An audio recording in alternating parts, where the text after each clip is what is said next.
qulqullummaan addaan bahuu waan tokko irraa adda ta'uu waan tokko keessaa gara kophaatti bahanii jiraachuu isa jedhudha. Jireenya amantoota isa fedha Waaqayyoof addaan bahuudhaan eebbifamuuti. Qulqullummaan amantoota kan amanaan tokko ijaarratee cimsatee ofiin fidate miti. Amantiidhaan malee Waaqayyoon gammachiisuun hin danda'amu. Jireenya amantii jireenya Waaqayyoon ittiin gammachiisan akka ta'e kaasee jireenyi qulqullummaa immoo jireenya Waaqayyoon ittiin arganii godhe. Eebbi Waaqayyoon arguu caalu immoo biyya lafaa keessa hin jiru. Namoota gidduutti illee sobaan soba dhugaan dhugaa jechuuf kan nu dandeessisu jireenya moo'ichaati eebbisa. Wayyuu Holistic Media.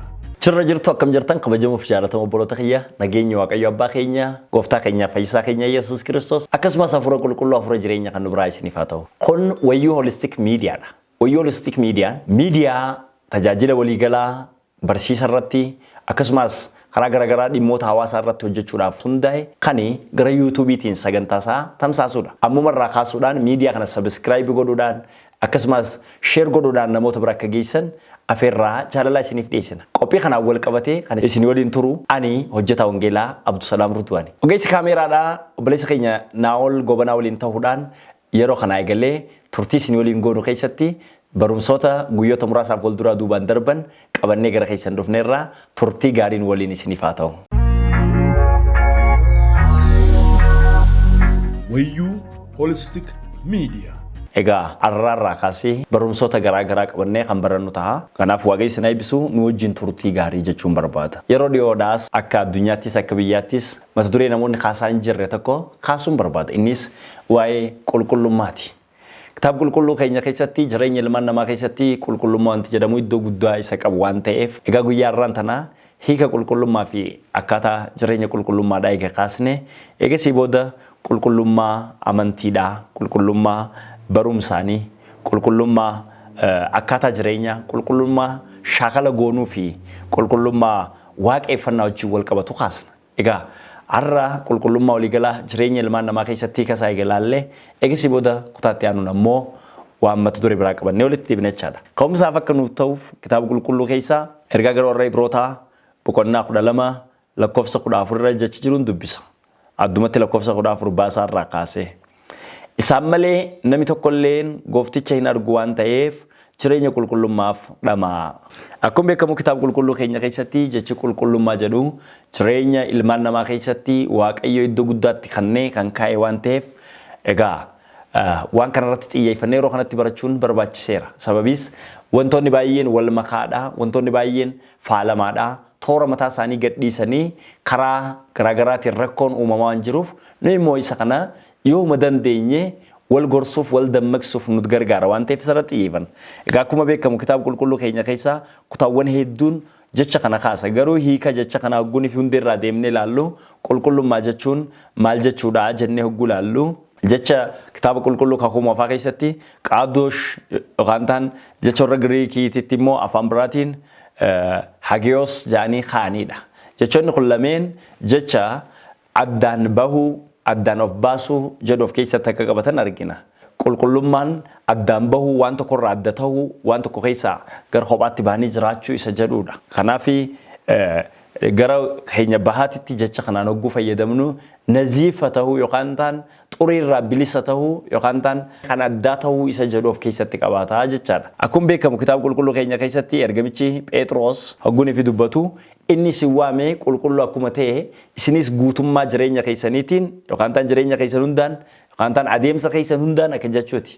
Maal ta'a qulqulloota ta'a jechuun barsiisa.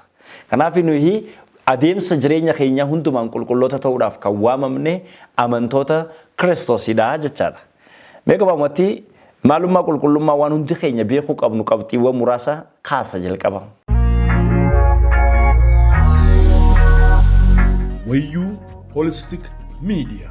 Maalummaa qulqullummaa muraasa beekuu qabnu. Qulqullummaan maalummaan isaa maalii jennee ilaallu inni jalqaba qulqullummaan akeeka Waaqayyoo namootaaf qabudha.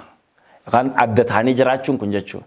Maal addummaan oguu jennu fedha Waaqayyoo isa inni ilmaan namootaa irratti qabu akeeka Waaqayyoo isa inni ilmaan namootaa irratti qabu ilmaan namaa addaan baafachuudhaaf qabudha jenneeti yaaduu qabna. Yeroo baay'ee qulqullummaan lallaba barsiisa shaakala wantoota namni nama gorsuu qofa fakkaata.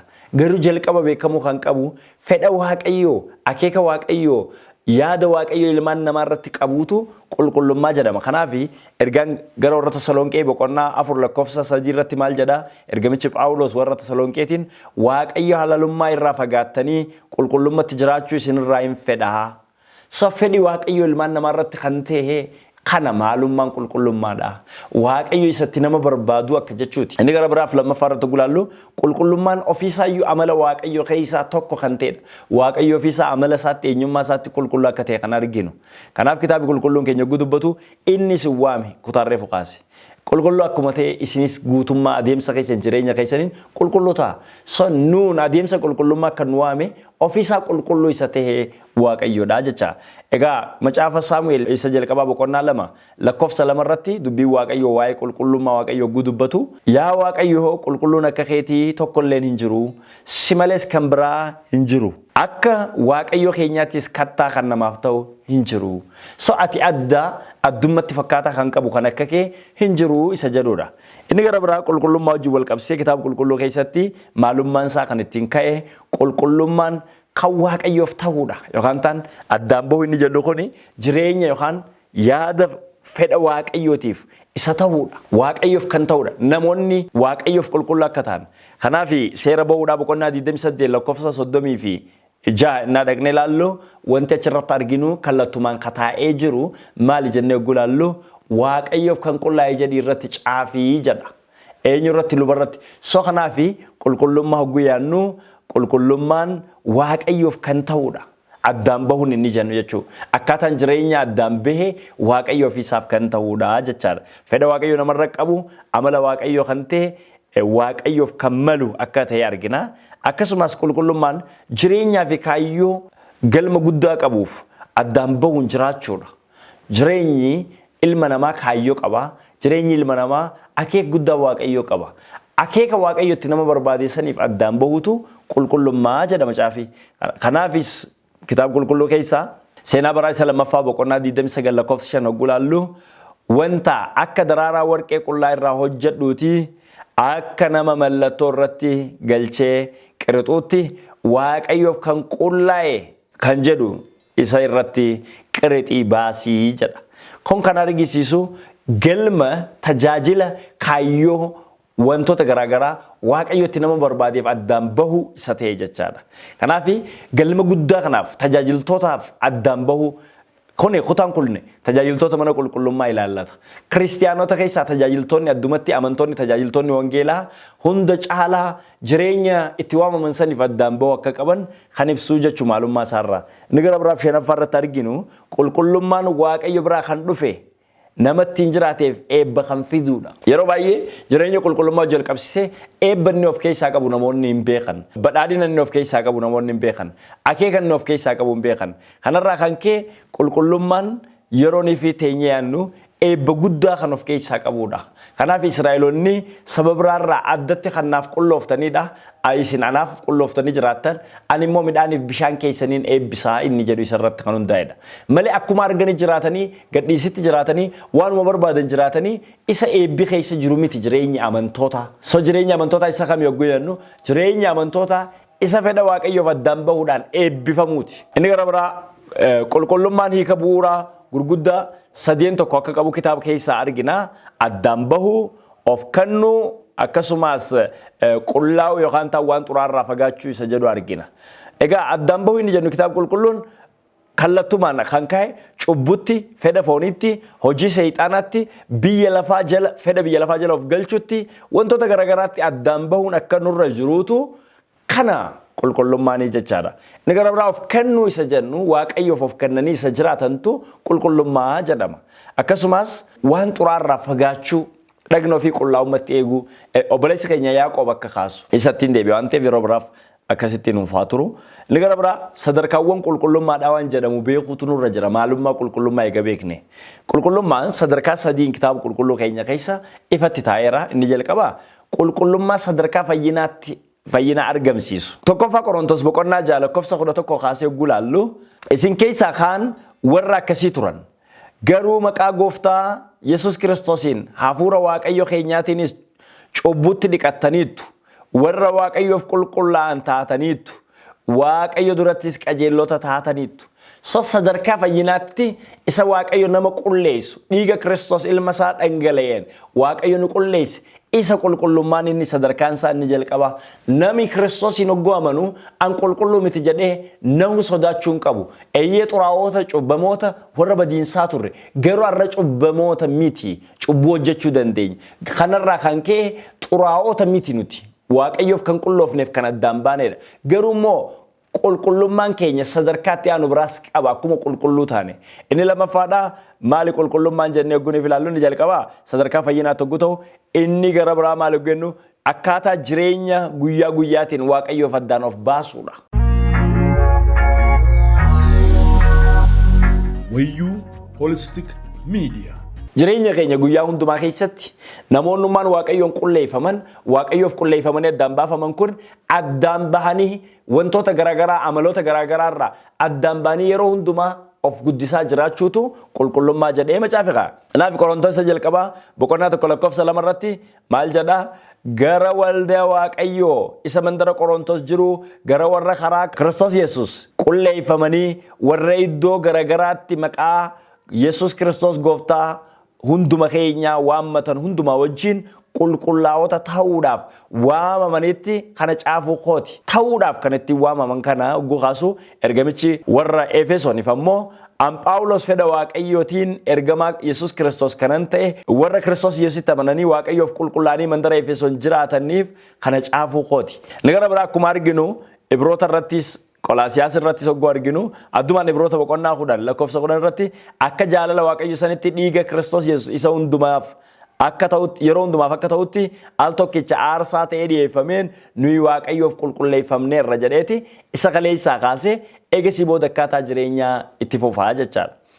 Egaa nuyi Kiristoosin amanuun kan qulloofne amma immoo guyyaa guyyaan fedha Waaqayyoo kanaaf jecha wantoota biyyi lafaa qaburraa addaan bahaadhaa kan jiraannu raawwatee fayyine malee raawwatee hin qulloofne waan ta'eef qullaa'inni keenya hojii fannootiin eenyummaan keenya inni lammaffaa dhalate kan ittiin qullaa'e dhagni keenya namummaan keenya biyya lafaa keessa jirru immoo kan yeroo gara yerootti ittiin qullaa'u akka ta'etti beekuutu nurra jira jechaadha. Inni sadaffaa waa'ee qulqullummaadhaa kan beekuun amantoota irra jiru maali jennee ogguun ilaallu sadarkaa isaa keessatti qulqullummaa dhumaa isa jennu. Kun yeroo Kiristoos Yesuus deebi'ee dhufutti amantoonni deebi'ee biyya lafaa xuraa'uu keessaa addaan baafamanii jireenya xuraa'inaa keessaa addaan baafamanii lamuu akkanii fi qulqullummaa isaanii irratti shakkiin hin jiraannetti raawwatee kan qullaa'an ta'ee kitaabni qulqulluun keenya nuuf kaasaa jechaadha. Qulqullummaan kun qulqullummaa guutuu fi hirrina hin qabne jennee waamna. Kanaanis maal jedhaa ergamichi Yohaannis ergaa isaa jalqabaa boqonnaa 3 lakkoofsa 2 irratti michoota koo nuyi amma ijoollee Waaqayyooti isa booddee immoo maal ta'uuf akka jirru mul'ataa miti. Haa ta'u iyyuu malee yommuu inni mul'atu akka inni jirutti isa arguuf waan jirrus akka isa akka taanu beekna. Akkasuma Ibroota boqonnaa 12 lakkoofsa 23 irratti waldaa hangafoota warra maqaan isaanii Waaqa irratti caafamee Waaqayyo abbaa firdii hundumaa lubbuu qajeelota warra fiixaan ba'anii bira ga'uu keessanii ija isa kaleessaatiin isa arraatiin isa eegareetiin walitti qabsiise. So kanaaf nuyi gaaf Kiristoos mul'atu akkam akka fakkaannu akkamitti qulqullummaa dhumaa akka gonfannu yeroo guyyaa gooftaatitti qulqulluu guutuu akka ta'uuf jirru macaafi kaasu tokkoffaa Tasalonqee boqonnaa 3 lakkoofsa 13 irratti guyyaa gooftaa keenyaa Yesuus qulqulloota isaa wajjin deebi'ee dhufutti garaa keessan cimsee warra hin komatamne godhee qulqullummaadhaan fuula Waaqayyo abbaa keenyaa dura isin haa dhaabuu jaa. Sokoni raawwatee qullaa'uu yookaan tan complete sanctification isa jennuudha. So gosa qulqullummaadhaa macaafa keessa jiru keessa qulqullummaan Waaqayyoo kan eenyummaa irratti hundaa'ee jira. Qulqullummaan Waaqayyoo kan amala irratti hundaa'ee jira. Qulqullummaan Waaqayyoo kan hojimaata isaa irratti hundaa'ee jira jechaadha. Gosa qulqullummaadhaa ilaallu. Qulqullummaa Waaqayyoo ni jennu amala eenyummaa fi gochaa isaa yookaan tan hojimaata isaatiin muuda maleessa ta'uu isaa kan himu jira jechaadha. Inni gara biraa qulqullummaa amantootaati. Qulqullummaan amantootaa kan amalaan tokko ijaarratee cimsatee ofiin fidate miti.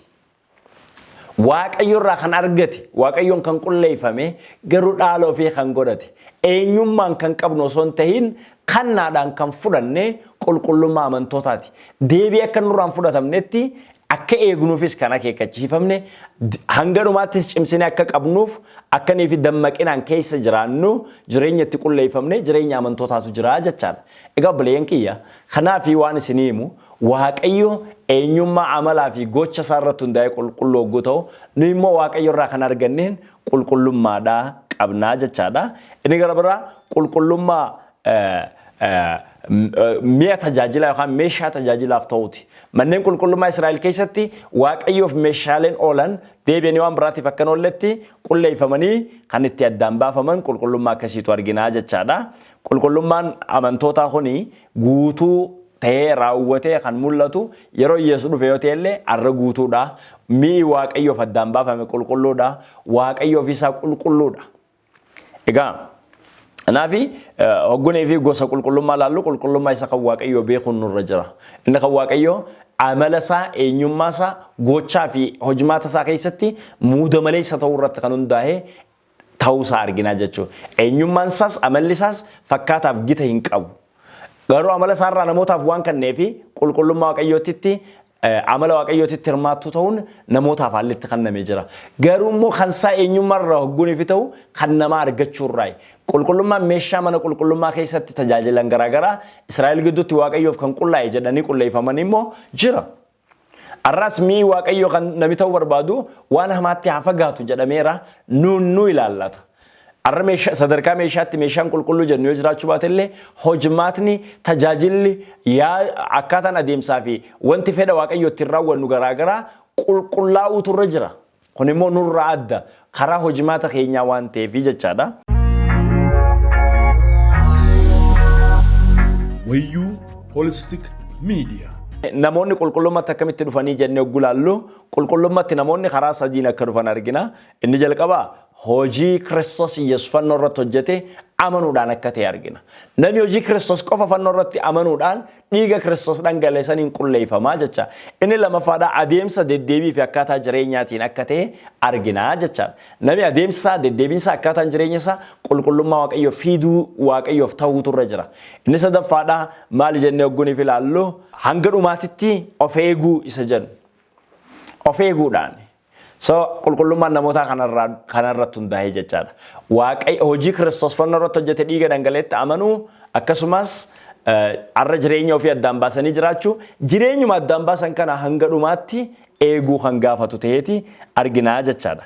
Namoonni akkamitti qulqullummaa guddatan kan jedhu gabaabseen kaasa. Egaa argama isaa ilaalle qulqullummaatti akkamitti guddachuu dandeenya. Fakkeenyaaf macaafa qulqulluu keenya keessatti kutaan baay'ee waa'ee qulqullummaa haasa'u jira. Qulqullummaatti kan guddannu karaa dubbii Waaqayyoo, karaa hafuura Waaqayyoo, jireenya akka qajeelfamaa fi barsiisa dubbii Waaqayyootti jala of galchuu hafuura qulqulluu fedha Waaqaa isa jennu jala of galchuu ta'ee kanaatu qulqullummaatti nama guddisa. Namoonni dubbii Waaqayyoo irraa fagoodha, qulqullummaa irraa fagoodha baay'een isaanii. Kana jechuun namni dubbii Waaqayyoo dubbise yookaan beeku hundinuu qulqullummaa jiraatee jennee ragaa sobaa dhiyeessuus miti. Innis eeggannaa gaafata, eeggannaa mataasaa gaafata. Haa ta'u malee immoo karaan qulqullummaatti ilmi namaa ittiin dhufu kitaaba qulqulluu keessa taa'e inni guddaan dubbii Waaqayyoo fi hafuura Waaqayyoo jala galuudha jalqaba. Akka dubbii Waaqayyoo jiraachuu akka qajeelchaaf gaggeessaa hafuura qulqulluutti deddeebi'uu isa jennu. So dubbii Waaqayyoo jalqabsee amantoonni dirqama sadii akka qaban beekuutu irra jira jechaan jalqaba. Dubbifachuu itti jiraachuu fi warra biraa barsiisuun dirqama dubbii Waaqayyoo jalqabu. Namoonni baay'een ni dubbifatan, namoonni baay'een ammoo hin dubbifatan. Namoonni baay'een itti jiraatan, baay'een ammoo itti jiraatan. Namoonni baay'een itti ni barsiisan, namoonni baay'een hin barsiisan. Garuu haa ta'u malee immoo dubbii Waaqayyoo jalqabatee dirqama addaan hin baane sadeen kana amanaan beekuu qaba. Inni jalqabaa dubbisuudha. Yeroo har'aan tanaa dhaloota keenya baay'ee teenyoo laalle lallaba namootaa dhaggeeffatanii konfiis tahanii burjaajanii warra biraa kan burjaajeessan malee warra ta'anii dubbicha qo'atan miti. Gaaf dubbicha qo'attu dubbicha karaa inni dhugaa inni qajeelaa inni sirrii maal akka ta'e waan si barsiisuuf jireenya qajeellummaa jireenya qulqullummaa saniif si qopheessa. So inni gara biraa isa dubbiste immoo jiraachuudha practice godhu shaakaluun dirqama ilmaan namaatiif. Namoonni jireenya qulqullummaadhaa suni akka dubbii dubbisanii sani shaakalan jechaadha. Inni gara biraa warra biraa barsiisuudha. Dirqamni dubbii waaqayyoo wajjin qabnu. Warra biraatitti dubbii darbu ta'utu irra jira. Yeroo baay'ee beekanii warri callisanii harka maratan ta'an jira. Kanarraa kan ka'e warri sagalee waaqayyoollee sirnaan hin beekne, warri jireenya isaallee hin qabne miidiyaa qabatanii dhaloota baay'ee burjaajeessan arginaa jechaadha. Kanaaf dubbii waaqayyoo karaatti amantoonni gara jireenya qulqullummaatti guddatan akkati argina. Inni gara biraa maal jennee gulaallu karaan amantoonni gara jireenya qulqullummaatti ittiin guddatan barsiisaa fi hundi amantii isaanii irratti jabaatanii dhaabbachuudha. Gidduu kana qulqullummaa barumsaa waliin kaasuuf achi keessatti kaasna. Garuu barsiisi waldaa kiristaanaa akka macaafa qulqulluutti eeyyee garuu naamusootaa fi qajeelfamoota amantoota jireenya amantii keessatti eeguudhaaf waldaan qabdu jira. Isa beeknee jiraachuu qabna. Namni hundinuu dirqama isa beekuu qaba jedhee warra amanu keessaan jiran. Kanaaf karaan qulqullummaatti hin guddannu isa kana inni lammaffaadha. Inni gara biraa barsiisa waan qulqullummaa wajjin wal qabatu irratti kan naman garaagaraa hordofuudha. Wantoonni kaleessa xuraa'ummaa jedhamanii waamaman irraa addatti wanti haaraan nama xureessu addunyaa ammaatti wajjin keessumaa addunyaa ergama baradhumaa kana keessatti sochootu keessatti bifa haaraan dhufeera. Fakkeenyaaf wantoonni macaafa qulqulluu maqaadhaanii hin baasne cubbuuwwan wantooti nama xureessan wantoonni jireenya namaa mancaasan baay'een arra uumaman jiran. Fakkeenyaaf wantoota akka sigaaraa macaafii maqaa waamu, wantoota akka caatii waamu, waan kanneen hin waamu. Maaf yeroo sun keessa hin turre soo kiristaanonni tajaajiltoonni dhimma kanarratti xiyyeeffatanii miidhaaf bu'aa inni amantootaaf qabu wal bira qabanii miidhaa isaa irratti waan barreessan waan arginuuf waan barsiisan waan arginuuf kanaani dura dhaabbatee nami ooluu danda'a waan ta'eef barruuwwan garaagaraa dhimmoota qulqullummaa irratti barreeffaman barsiisawwan jiran kanneen irratti xiyyeeffachuutu nurra jira jechuudha. Sabni gara biraa kallattii qulqullummaati. Kallattiin qulqullummaadhaan lama macaafa keessa jiranii innis guutummaa namummaa keenyaatiin yookaan foon lubbuu fi hafuura keenyaan qulqulloofna. Waaqayyo duratti akkatti jiraannudha. Inni gara biraa akkaataa jireenya keenyaatiin kuni hawaasa gidduu deddeebina waan ta'eef kallattiin qulqullummaa lameen nurraa barbaadama. Namoonni baay'een angaraan kiyya qulqulluu, anamalli kiyya qulqulluu, waaqayyo na beekaa jedhan. Namoota gidduutti garuu manca'oota. Namoonni baay'een namoota gidduutti immoo diraamaa akka warra dalaguutti baay'ee gibbisiisa jedhan san ta'anii baay'ee namoota gidduutti jireenya qulqullummaa kan fakkaatu fiilmii garaagaraa dalagaa kan jiraatan addoof godhuuf kan yaalan garuu fuula waaqayyootti xuraa'oo kan ta'anidha. Kanaaf jireenyi kallattiin qulqullummaan kallattii lameen kana dirqama godheera. Kallattii gara waaqayyoo wajjin jireenya qabnu keessatti foon lubbuu fi hafuura keenya qulqulleessinee qabuudhaan namoota wajjin jireenya jiraannu keessatti jireenya fakkeenyummaa gaarii qabu jireenya dhaloonni irraa baratu jireenya qullaatee jiraachuudha. So gabaabumatti eebba qulqullummaa keessa jiru kaaseen xumurra. Qulqullummaan eebba qabareef waan hin jedheef. Eebbi qulqullummaadhaan ni jalqaba waaqayyoon ulfinaan argu akka ta'e argina. Kitaabni qulqulluun keenya Ibroota boqonnaa 12 lakkoofsa 14 irratti kutaan reefu seensarra dubbise. Jireenya qulqullummaatiif dhamaa isaan malee eenyullee waaqayyoon hin argu waaqa arguu hin danda'u jedha. Qulqullummaan jireenya ittiin waaqayyoon argan akka ta'e argina. Namoonni xuraa'ummaa keessa jiraatan waaqayyoon ni argan yoo naan jettan hin argan. Argineerra jedhanii sobuu danda'an. Garuu barreessaa warra Ibrootaa waan lama waan qulfii tokko dubbata. Tokko boqonnaa 11 irratti amantiidhaan malee waaqayyoon gammachiisuun hin danda'amu jira. Jireenya amantii jireenya waaqayyoon ittiin gammachiisan akka ta'e kaasee jireenyi qulqullummaa immoo jireenya waaqayyoon ittiin arganii godhe. Soga barreessichi hafuura qulqulluun gaggeeffame waan barreesseef yaada waaqayyo isa dhumaatu kana jechuudha. Waaqayyo maal jedheera jechuudha. Namni qulqullummaatti hin jiraanne diraamaa dalaga malee, fiilmii dalaga malee, hin soba malee nan arguu jedhe jechuudha gara biraatiin. Egaa akka obboleessaatitti akka ilmaattis warra nama gurguddaa taatanii na dhageessaniif jireenyi qulqullummaa jireenya waaqayyo ittiin arginu waan ta'eef eebbi waaqayyoon arguu caalu immoo biyya lafaa keessa hin jiru. Eebbi jireenya waaqayyoon argu jiraachuu caalu hin jiru. Inni lammaffaadha. Eebba abdachiifame dhaaluudha. Iyyaasuu boqonnaa 3 lakkoofsa 5 irratti ilaa boru waaqayyo waan guddaa waan dinqii isin gidduutti waan hojjetuuf guutummaa keessan qulleessaa waan jeef waaqayyo jireenya keenya keessatti akka hojjetu akkanii fi dhaalmaa kannu moo'icha kannu abdiiwwan eebbaanuu kan isa raawwatu kan nu godhu jireenya qulqullummaatii jechaadha. Kana jechuun wanbadeewwan namoonni garaagaraa bakkeetti burjaajeessanii fakkeessanii waan garaagaraa sassaabbatan akka eebbaatitti ilaalamuudhaan akka nuti hin dogongorrees akka of eeggannu barbaadaa jecha. Eebbinni dhugaa jireenya waaqayyoo wajjin walii galee jiraachuu keessa isa jirudha jecha. Inni gara biraa eebbi qulqullummaan qabu maal yogguu jennee ilaallu jireenya moo'ichaa jiraachuu fida. Argitanii fuula waaqayyottis ceephoo fi yeelloo malee, sodaa malee, birrannaa malee jaalala waaqayyoof qabnu waaqayyoon akka fedha isaatitti deddeebi'uu keenya mul'isuudhaan kan jiraannuun jireenya mo'ataa, jireenya jajabinaan fuula waaqayyootti jiraannuun kan kennu namoota gidduutti illee sobaan soba dhugaan dhugaa jechuuf kan nu dandeessisu jireenya moo'ichaati eebbisa. Egaa guddaan isin jaalladha. Qulqullummaan eegee kaansaa kana ta'e. Hiika qulqullummaa amma tarreessine kanarra dhaabbanne gidduu kana yoo fedha waaqayyoo keenyaati. Kutaawwan garaagaraa keessatti addumatti qulqullummaa karaa waaqeffannaa waaqayyoof godhuu qabnu, qulqullummaa karaa amantii, karaa barumsaa fi akkasumas karaa jireenyaa, karaa shaakala jireenyaatti hojii wal qabatu qulqullummaa akkam akka horachuu qabnu, waaqayyo duratti akkamitti qulqulloofne karaa sana akka jiraannu isa baranna. Arra hiika isaa seensarraaf kaaseera. Egaa waaqayyo gooftaan kiyya isin haa eebbisu. Jireenya keessan keessatti ba'uuf galuu hundumaatti maqaa waaqayyo abbaa kan ilmaa kan hafuura qulqulluutiin eebbifama. Wayyuu Holistic Media. Akkuma jalqabatti seensarratti isinitti hime kun Wayyuu Holistic Mediaadha. Wayyuu Holistic Mediaan miidiyaa tajaajila barsiisa sagalee waaqayyoo irratti akkasumas dhimmoota hawaasaa irratti hojjechuudhaaf hundaa'edha. Wayyuu Holistic Mediaadhaatiin subscribe akka gootan, share godhuudhaan namoota biraan akka geessan afeerraa jaalalaa isiniif dhiyeessina. Turtii kana keessatti an hojjetaa Wangeelaa Abdusalaam Rudwaaniif ogeessa kaameraadhaa Naa'ol Goobanaatu isinii waliin ture. Yeroo gaarii qabaadhaa. Waaqayyo ba'uuf galuu keessan haa eebbisu. Wayyuu Holistic Media.